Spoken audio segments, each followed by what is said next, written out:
চলে এসেছে আর খেলার খবর চ্যানেলে বিগ আপডেট নিয়ে। তো চলো বন্ধুরা, খুব গুরুত্বপূর্ণ আপডেট নিয়ে চলেছে। ফুল ভিডিওটা দেখতে থাকো, স্কিপ করবে না।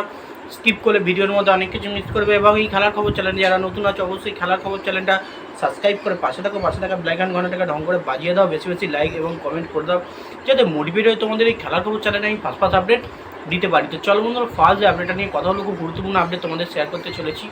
সেটা হচ্ছে এমবিএসজি শিবিরের প্লেয়ার দিব্যেন্দু বিশ্বাসকে নিয়ে। এমবিএসজি শিবিরের প্লেয়ার দিব্যেন্দু বিশ্বাস কিন্তু জাত চেনালো। তো বেসিক্যালি গতকালের ম্যাচে কিন্তু দিব্যেন্দুকে নিয়ে কিন্তু দুর্দান্ত একটা খেলা তার দেখেছি। দিব্যেন্দুকে নিয়ে যে খবরটা উঠে আসছে 10 বার ধরে মোহনবাগান শিবির ছাড়তে চলেছে দিব্যেন্দু, তারই মধ্যেই কিন্তু দিব্যেন্দু কালকে একটা দুর্দান্ত ক্রস রাখে, দলের হয়ে গোল করে।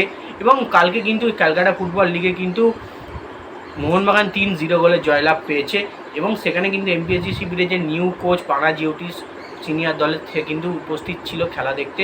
তো সেখানে কিন্তু দিব্যেন্দু ভালো পারফরমেন্স, এবং কোচের চোখে যদি দিব্যেন্দু আবারও নয়নের মণি হয়ে উঠতে পারে, তাহলে কিন্তু দিব্যেন্দুকে এমপিএসজি শিবির থেকে নিয়ে যাওয়া কোনো রকমই সহজ ব্যাপার হবে না। তো আশা রাখছি দিব্যেন্দুকে কোনো অন্য চেন্নাইন এফসি তাদের দলের ডিল ডান করতে পারবে বলে মনে হচ্ছে না। কারণ মোহনবাগান শিবির দিব্যেন্দুর মতো লেজেন্ড, দিব্যেন্দুর মতো প্রতিভাবান প্লেয়ারকে টপ করে ছাড়বে বলে আমার তো মনে হয় না। ক্যালকাটা ফুটবল লিগের সূত্রে, আইএসএল ডুরান্ড কাপের সূত্রে কিন্তু দিব্যেন্দুকে সবসময় দলে লাগবে। সেই প্রমাণ কিন্তু, সেই জাত কিন্তু তিনি সেদিন কালকে চিনিয়ে দিয়েছেন মাঠের মধ্যে দুর্দান্ত পারফরমেন্স করে।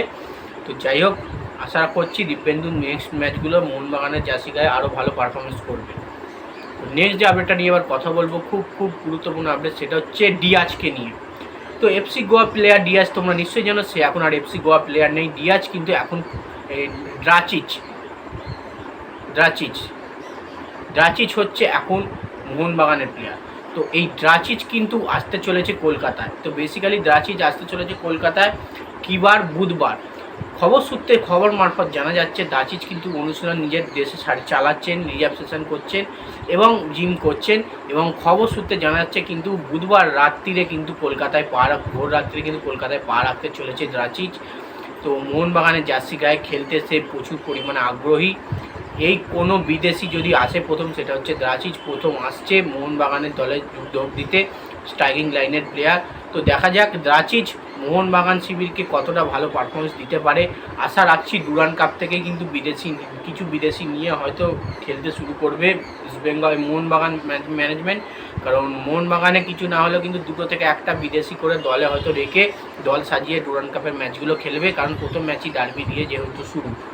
যাই হোক, দেখা যাক ড্রাচিচ বুধবার কখন আসে, অবশ্যই ওয়েলকাম পোস্ট তোমাদের জানিয়ে দেবো ড্রাচিচকে, কারণ অফিসিয়ালিভাবে ওয়েলকাম জানিয়ে দিয়েছে এমবিএসজি শিবির থেকে। তো এবার নেক্সট যে আপডেটটা নিয়ে কথা বলবো, খুব গুরুত্বপূর্ণ আপডেট, সেটা হচ্ছে নাওচাকে নতুন যে স্প্যানিশ স্ট্রাইকিং লাইনের প্লেয়ার ইস্টবেঙ্গলের। তো ইস্টবেঙ্গল তাকে কিন্তু ওয়েলকাম পুরোপুরি জানিয়েছে, পুরোপুরি ডিল ডানও তো হয়ে গেছে এবং নাওচাকে নিয়ে কোনো রকমই অসুবিধে নেই। এবং তাকে কিন্তু পুরোপুরি ডিল ডান করেছে এবং তাকে কিন্তু ওয়েলকাম পোস্ট জানিয়ে দিয়েছে। এবার কিন্তু সে কলকাতায় পা রাখার অপেক্ষায় রয়েছে। এই স্প্যানিশ প্লেয়ার, তোমরা নিশ্চয়ই জানো, এর আগে বলেছি অ্যাথলেটিকো মাদ্রিদের হয়ে খেলার অভিজ্ঞতা আছে 19-20 সিজনে, এবং আন্ডার-19, আন্ডার-20 স্পেনের হয়ে কিন্তু খেলেছে। আশা রাখছি এই নাওচ এ কিন্তু ভালো পারফরমেন্স করবে ইস্টবেঙ্গলের হয়ে। কিন্তু খুব একটা যে হাই প্রোফাইল, হাই কোয়ালিটির প্লেয়ার নয়, কম মার্কেট ভ্যালু, প্রায় 80 লাখ টাকার মতো মার্কেট ভ্যালু। তো দেখা যাক ইস্টবেঙ্গলের হয়ে কতটা ভালো পারফরমেন্স করে এই প্লেয়ার। তো নেক্সট এবং লাস্ট আপডেট যেটা নিয়ে কথা বলবো, চেন্নাইন এফসি কিন্তু তাদের দল আরও শক্তিশালী করতে কিন্তু ডিয়েগো মরিসিওকে কিন্তু ডিল ডান করতে চলেছে। তো ডিয়েগো মরিসিও, তোমরা নিশ্চয়ই জানো ওড়িশা এফসি প্লেয়ার ডিয়েগো মরিসিওকে কিন্তু দলে নিয়ে কিন্তু আরও দল শক্ত করতে চলেছে ইস্টবেঙ্গল এফসি, যেহেতু ওড়িশা এফসির দল পুরোপুরি ভেঙে গেছে। এবং আমরা দেখতে চলেছি চেন্নাইন এফসির দল কিন্তু এবারে অনেকটাই শক্তিশালী হতে চলেছে, ভালো ভালো বিদেশি প্লেয়ার দলে নিচ্ছে, টিমটাকে গঠন করছে, এবার পারফরমেন্সের ওপর নির্ভর করছে। তো যাই হোক, ডিয়েগো মরিসিও কিন্তু এবার আমরা দেখতে পাবো খেলতে চেন্নাইন এফসির জার্সি গায়ে।